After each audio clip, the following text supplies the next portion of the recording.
Welcome back to the channel, everybody, and welcome to Hollywood Studios on an incredibly cold and gloomy day, but in a way it is appropriate because the weather matches my mission, and that is a full autopsy of Muppets Courtyard at Disney's Hollywood Studios.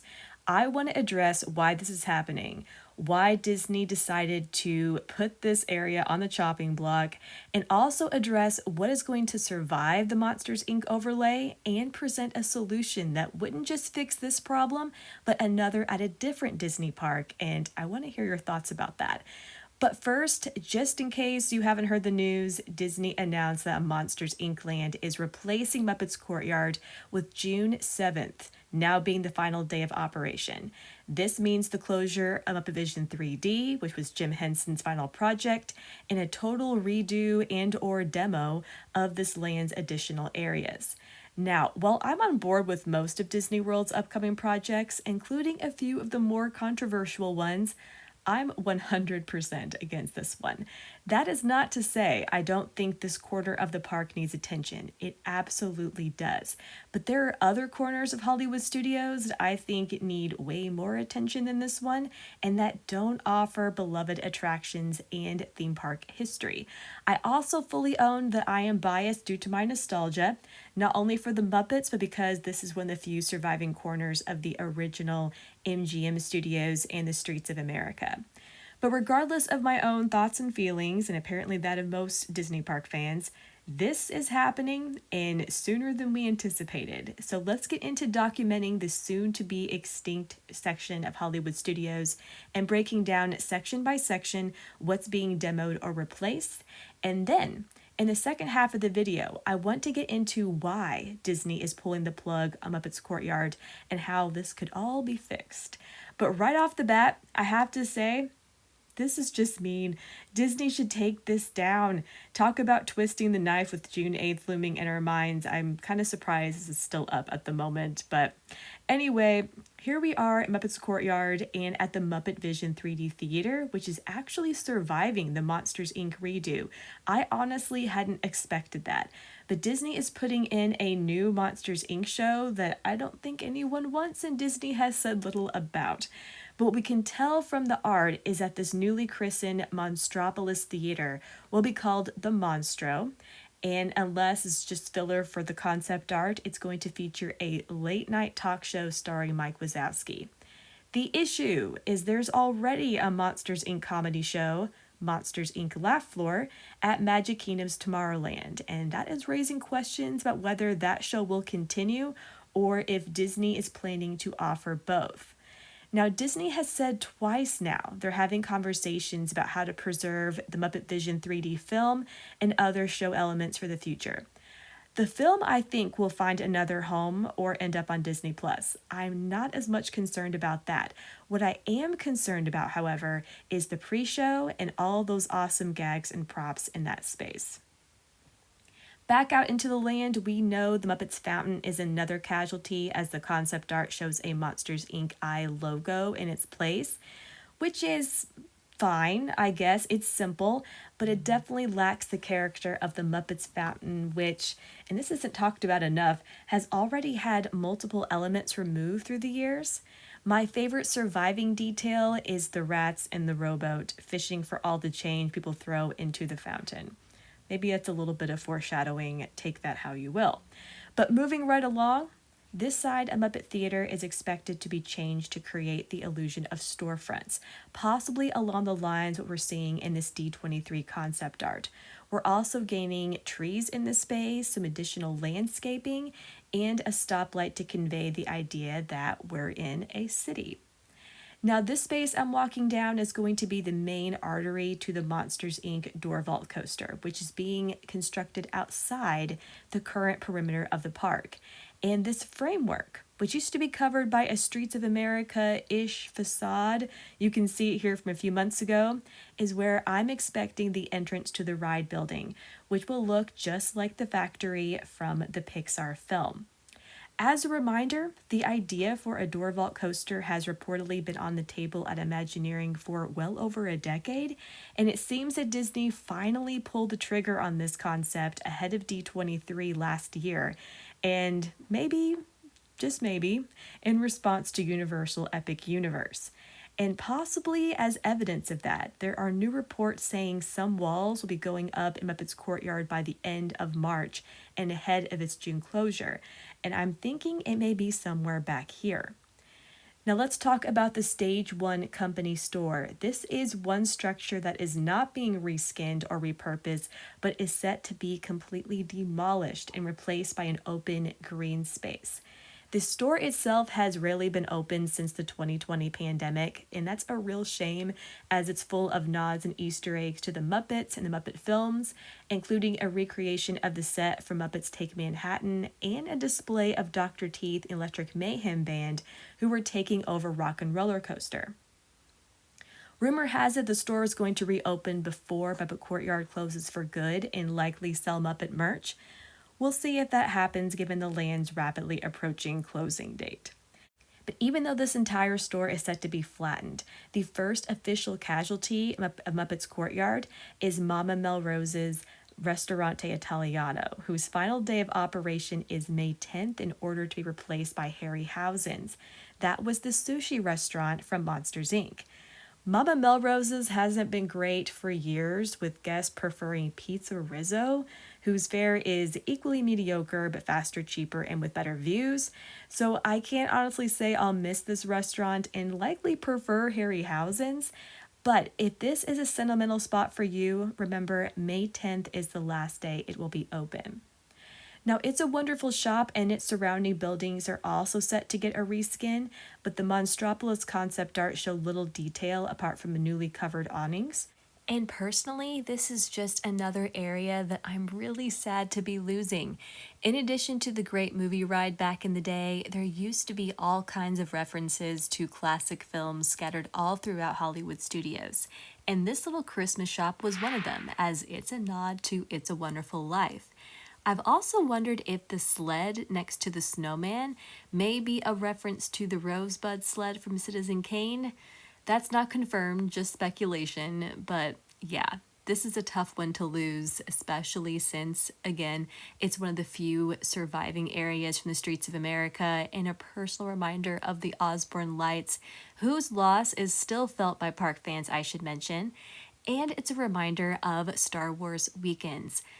I admit I'm a diehard Star Wars fan, and yes, Rise of the Resistance at Star Wars Galaxy's Edge is an absolute triumph, but for me, I honestly can't say that Galaxy's Edge competes with Star Wars Weekends, which celebrated all the films, television shows, and was more about just being a fan. Back in the day, you could roam the streets of America and run into Star Wars characters from all throughout the saga, which is why losing more of this original park space is just sad. It's also heartbreaking knowing that this area could have been so much better utilized by Disney in the years since. Why this isn't a Muppets Christmas Carol themed area just baffles me, and why it doesn't offer something like Great Moments in History over at Magic Kingdom is such a glaring missed opportunity. The last spot on this tour is Pizza Rizzo, whose structure is staying, but it is being reskinned to what we still don't know. The concept art doesn't tell us much of anything. But whatever Monsters redo is happening here, it's not going to be the restaurant's first overlay. Once upon a time, this was a Toy Story Pizza Planet, but in name only, with just a handful of arcade games inside. Disney stopped short of going full in with the theming, and in some ways, Pizza Rizzo actually did theming better with the hilarious wedding banquet room and all the various Muppet gags. But you should know that the Streets of America lives on in here, as well as Imagineers put relics from the streets in here, including signage. Do check it out because I doubt it's going to survive the Monsters, Inc. redo. Speaking of the Streets of America, I am curious why all of Grand Avenue, which also used to be the Streets of America, by the way, isn't being included in Monstropolis. Its vague, modern LA theme is really no theme at all. I mean, Disney Springs has more of a theme than this thoroughfare to Galaxy's Edge. I don't want it to go away, but if it's not its original self, I want it to serve some sort of purpose. Quick fun fact, by the way, I am glad this particular section of street did survive, even in its current state, because this window used to be featured in one of the late 1980s, early 90s openings for the Wonderful World of Disney, where the camera would swoop into the window and show Mickey editing the program. So, in my imagination, this is where Mickey's office is at Walt Disney World, and this is where he works. Okay, it's time to discuss why Monsters Inc. Land is happening and why Disney is shutting down MuppetVision and reskinning this entire space. And in my view, the answer is twofold. Of all the dead-end spaces at Hollywood Studios, this one came with a functioning kitchen for a restaurant and a bathroom complex. These are two things you never tear down and demo if you don't have to, and that you always need in a theme park land. Basically, it's cheaper to redo a land that already has these basics in place, making Muppets Courtyard a top contender when Disney finally decided to go forward with this particular project. In addition, this area backs up to a space that would make for cheaper, easier, and more convenient construction of the Monsters Inc. door vault coaster. Still, what's baffled fans, myself included, is why go through the trouble of closing down a functioning space which creates a problem, while also angering fans, which is another problem, and then having to go through the trouble of finding MuppetVision 3D a home. In the end, isn't this just creating more work? I mean, as I already discussed, a little creativity and cash could have truly made this space a full-fledged Muppets land. As the Muppets themselves are popular in the parks, they're typically rolled out for special ticketed events. They're even in a Super Bowl commercial this year. But here's why I think Disney was determined to go forward with this. I believe they tried to get rid of this corner of the park before. That is the only explanation for that weirdly bland LA Grand Avenue theme that leaked into the courtyard, removed the original MuppetVision marquee in 2017, and more. I think people in high places planned to do something here during the Galaxy's Edge construction. Something went wrong, something fell off the table, and it left this corner on borrowed time, but earmarked for the next park expansion. But in addition to that, the main reason why I believe this area could not be saved and why Disney would not invest in it is that the Muppets are not a new IP, and there is seemingly a mandate from on high that only new and current franchises get the green light and get the cash. The reason being, Disney doesn't seem to know how to promote an older property. It doesn't fit with the company's current directive, and it's not how they want to be seen. And that, I believe, is why the Muppets' fate was sealed. But what's really sad about all this is that Disney does know how to make money off of an old IP. This is why, despite being a little obvious and in poor taste, Disney noted that Muppet merchandise will be available when they also announce the Muppets Courtyard closure. Ironically, Disney might actually make more money off of shutting down MuppetVision than they would in keeping it open. Now, this may sound familiar because this is what I believe is wrong with Epcot's Journey into Imagination with Figment. Disney will not give the budget to fix the ride because it's not a new character or property, and they still haven't managed to get a film off the ground to make it one. And that is actually probably a good thing because I don't really have confidence they could do it justice. But anyway, what Disney does know how to do is make money on nostalgia. And that is why you cannot walk through Epcot these days without tripping over Figment merchandise or purple hues and rainbows. I think the easiest solution would be to combine these two at the Imagination Pavilion at Epcot. Both are popular, nostalgic outcasts that Disney can't get rid of but won't invest in, and they do have that rainbow connection.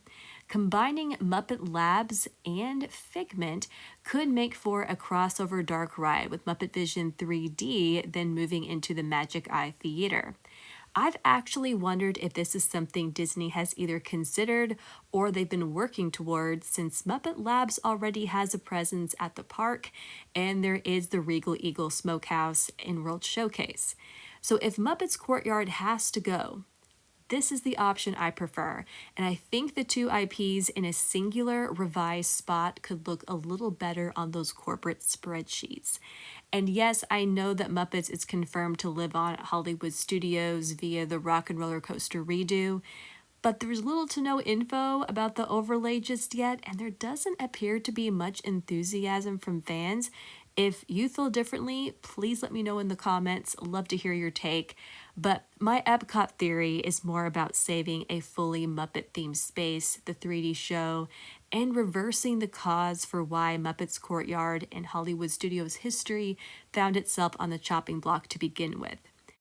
So there you go. That is my autopsy of Muppets Courtyard and the reasons why I believe one of Disney World's most unpopular projects is still moving forward, as well as how Disney could turn this whole narrative around and fix Figment to boot. Of course, I'll be staying on this story as development continues, but in the meantime, I'd like to know if you think Muppets should go to Epcot, as well as your thoughts on a Muppet Figment crossover. I'd also love to hear if you too have memories of the Streets of America, Osborne Lights, and Star Wars weekends. But if you enjoyed today's video, if you love a slightly different take on Disney park news and analysis, please give this video a like and consider subscribing to the channel. I'm a travel entertainment reporter with a passion for the Disney parks, and I've got a lot of news and reports in the pipeline right now, on top of what Disney is expected to reveal in the coming weeks and months, and I'd love to have you along for the ride. But regardless, thanks for taking the time to watch, and I hope you have a magical day.